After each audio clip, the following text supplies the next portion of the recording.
Hey guys, Prowl 1701 here, and today my question is, what are your thoughts on Doctor Who heading into 2024?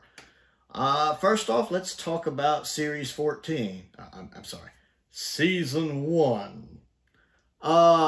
Big old question mark. Big old question mark, especially since I'm recording this before the Christmas special, The Church on Ruby Road, or whatever it's called. I'm recording that before this airs. Big old question mark. No ideas. I still don't know what I'm going to think of Shooty. I don't think what we've seen of him in The Giggle is enough to really judge his Doctor. I'm going to need to see a few episodes with him. Of course, nothing on what Ruby is going to be like. I'm not familiar with Millie Gibson. I don't watch EastEnders. I think it was EastEnders she was on. And only listening to what has been said about the new series, about it taking a more fantasy approach, which is fine. Doctor Who lends itself to fantasy well. I love the Mind Robber. I love the Celestial Toymaker. So that's not a detriment to me. I don't know if I need the whole season to be like that. I'm curious to see where it goes. Now, some of the things people have said about the new series leave me a little disturbed. I didn't really care for the Goblin song. It felt very out of place for Doctor Who. I mean, the song itself was I mean, the actual singer, whatever her name is, the Janis Joplin, the actress, the voice actress who sings her, she has a great voice. She's a marvelous singer. Just the song itself didn't do much for me. It feels out of place in Doctor Who, but we'll see. I'm curious. I don't know. As someone who falls very in the middle on the political spectrum, I have some things I lean left on, some things I lean right on. I tend to decide where I lean on a case-by-case basis. You know, I decide how I stand on an issue depending on the issue, which to me seems the logical approach. So when I hear someone like Ncuti Gatwa saying that he's really excited about how it tackles some of his left bubble, whatever, it concerns me, because I don't think either extreme is good. I think there is a thing as being too far right, and I think there is a thing as being too far left. So that's a little worrisome, but I'm keeping an open mind, and we'll wait and see. So for the next season, series, whatever, big question mark right now. I am indeed looking forward to growing the classic collection range. I figure we're going to shift into just getting 2 sets a year. I think that's what they're going to do going forward, to give them more time to work on the 60s seasons, because we are a good ways into getting the others, the color seasons of the show, the 70s and the 80s. We're a good ways into that now, with only 2 sets from the 80s left to go. So I think instead of ever releasing 3 a year, I think we'll just get 2 a year to give them more time to work on those, to include more animations, etc., etc., etc. I think next year we will get a Tom Baker and a Patrick Troughton. I think the next set will be a Tom Baker. I think it'll either be 15 or 13, going by the clues we've gotten, going by the hint of the main color of the front cover that Lee Binding gave us a hint at. Doesn't really strike me as 16 at all. So I figured most likely 15, but I do think there's an outside chance, I'm calling it now, it could be 13. I wouldn't have thought that likely. I would have figured they would have saved 13 for Tom's last story, start with 12, end with 13. That would make sense. But that color scheme does smack to me of 13. So 15 or 13 for Tom, with season 6 for Troughton is what I think will be next year. We need a Troughton on the shelf. We know they're not working on another Hartnell right now. Season 3 is a long way off. Season 1... we know they haven't started on. Peter Crocker mentioned a few months ago they hadn't even started on restoration for work for it yet, plus all of the stuff going on with An Unearthly Child. We know it's a ways off. We won't be getting season 4 anytime soon, again, just because it's so taken up by missing episodes. And they're still churning out animations for it to kind of close the gaps there. Season 6 is really the only logical conclusion. I guess technically season 5, but I think we'll get season 6 first. Because it is the most complete Troughton season.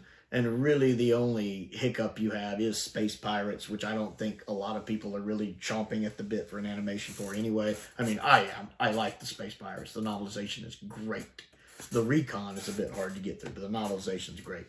But I don't think it's one people are just clamoring for. So I think season 6 will be there. And I'm looking forward to that because I always want more Tom Baker on my shelf. And I would love a Patrick Troughton on my shelf. So I'm super excited about those. I'm looking forward to getting in my 60th anniversary Steelbook, which has finally shipped, but it's right here in the Christmas holiday season. And I don't think I'm supposed to get it until like January the 3rd, like 2 weeks. Oh, it's killing me. And hopefully it will arrive undamaged. I don't really trust Amazon with that, especially with everything shipping right now. But it is what it is. I am looking forward to that Steelbook. I enjoyed the 60th anniversaries. I mean, they felt a little underwhelming for 60th anniversaries, but just as episodes, I enjoyed all 3 to one extent or another. And I love that Steelbook. That Steelbook looks great. I tend to love blues and pinks and magentas and purples a lot on the color spectrum. I'm quite fond of those colors. They mesh well together. So I think the Steelbook looks really good. I'm looking forward to getting it in. I've enjoyed the reviews I've already seen on YouTube for it. I'm also looking forward to that animation for the Toy Maker coming out. I'm not a huge fan of that animation style for a lot of stories, but I think that animation style fits the Toy Maker well. It fits a very fantasy, surreal story like the Toy Maker, I think, very well. I don't know if I'd like it for more serious stories, but it works well for that. I'm looking forward to getting that in because I do like the Celestial Toy Maker. I have watched the recons and the surviving episode of it. I've read the novelization as well many, many moons ago. So I'm looking forward to that. I'm looking forward to seeing what the animation is after that, because I do think we might get another animation next year, maybe toward the end of the year in the fall. So I'm curious to see what that's going to be, if it will indeed be the Smugglers like was rumored before, or if it'll be something different. I'm also looking forward to seeing what the artwork is going to look like for the colorized version of the Dalek Steelbooks. I still haven't decided if I wanted to get that or not. It's going to come down to what the Steelbook looks like. If the Steelbook looks good, I might get it. If the Steelbook don't, I probably won't, because I don't know if I want to fall down the rabbit hole of buying expensive Steelbooks for edited versions of classic stories that have just been colorized. Because if I get one, I'm worried I'll have to get them all. So it'll depend on how that Steelbook looks. If it looks good, I might get it. If it doesn't, I might not. The artwork still hasn't been revealed as I'm recording this. And then I feel like there's something else I'm forgetting about that got announced. But we'll see. I'm also curious to finding out what story they're going to be colorizing for next year. They have said they've already started colorizing another story. I'm curious whether they will go with a Troughton this time to balance it out, or if they'll just do something like Dalek Invasion of Earth, because it seems a logical jumping point, and I could see them cutting down Dalek Invasion of Earth and making it work. I personally don't need it. I love Dalek Invasion of Earth the way it is. I think it fills out at 6 parts well. But I'm curious to see what story from the 60s they will be editing down to movie length and colorizing next. So those are the main things I'm excited about. Of course, I'm always excited to see if they're going to throw anything new at us we're not expecting. You know, something, oh, okay, that, I wasn't expecting that. So those are the things I'm excited about. The one I'm least excited about is the new season. Just because it's such a big question mark. I don't know what to think of it. Whereas the other stuff I already know I like. I know I like the Toy Maker. I know I like Tom Baker and Patrick Troughton. So those kind of things I'm looking forward to because I know it's stuff I like. Now, again, which story they're going to edit down and colorize, that's up in the air. I'm curious to see where that goes. And I am curious to see what story gets the animation treatment next. But again, it's 60s Who. I know I like 60s Who.